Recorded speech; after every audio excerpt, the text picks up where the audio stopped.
That was so surreal. Famously called film Little Pieces of Time. But he could be talking about photography, as he likely was. Okay, I'm in class. Everything's cool. I am okay. From light to shadow. From color to chiaroscuro.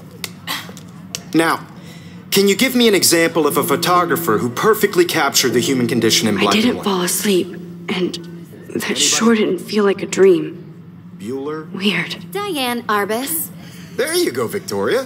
Why Arbus? Because of her images of hopeless faces, you feel like totally haunted by the eyes of those sad mothers and children. She saw humanity as tortured, right? And frankly, it's bullshit. Shh. Keep that to yourself. Look at this crap.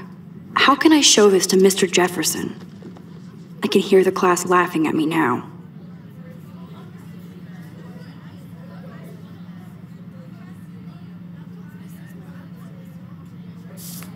Seriously, though, I could frame any one of you in a dark corner and capture you in a moment of desperation. And any one of you could do that to me. Shh. I believe Max has taken what you kids call a selfie. A dumb word for a wonderful photographic tradition. And Max has a gift. Of course, as you all know, the photo portrait has been popular since the early 1800s. Your generation was not the first to use images for selfie expression. Sorry, I couldn't resist. The point remains that the portraiture has always been a vital aspect of art and photography for as long as it's been around. Now, Max, since you've captured our interest and clearly want to join the conversation, can you please tell us the name of the process that gave birth to the first self-portraits?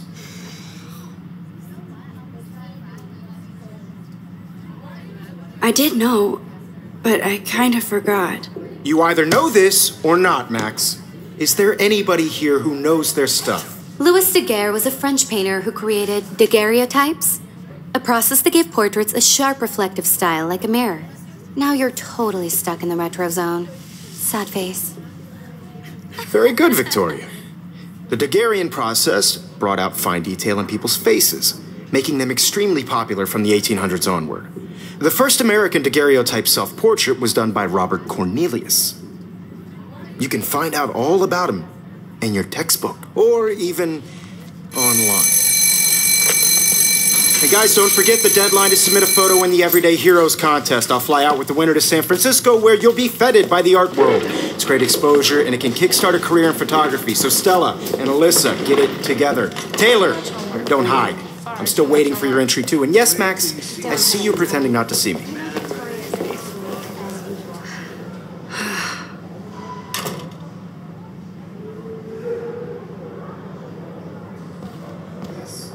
Victoria doesn't waste a second kissing ass. If you're submitting your photo for the competition, everybody in class is turning in a photo, so... I know, Mr. Jefferson. I just worked so hard in the shop, and I'm sure you know what it's like to be consumed by your work. I just really think Everyday Heroes is an important cultural event. And I want Looks like somebody was already working on this. Cool. to represent Blackwell Academy. You have just by participating, by putting yourself out there in the world. Now, no matter who wins, this is just a bump on a bigger road. I don't want anybody to feel excluded from this process, but I also want everybody to know that this photographic world is not for everybody. I had my moment in the camera eye, and everybody should have that totally. chance, I only right? want to share whatever gifts I have with the world.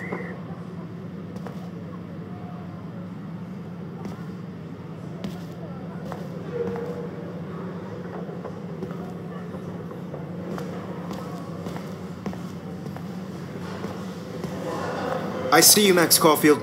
Don't even think about leaving here until we talk about your entry.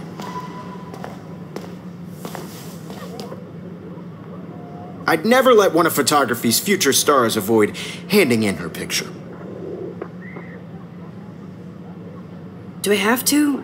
I just don't think it's that big a deal. Max, you're a better photographer than a liar.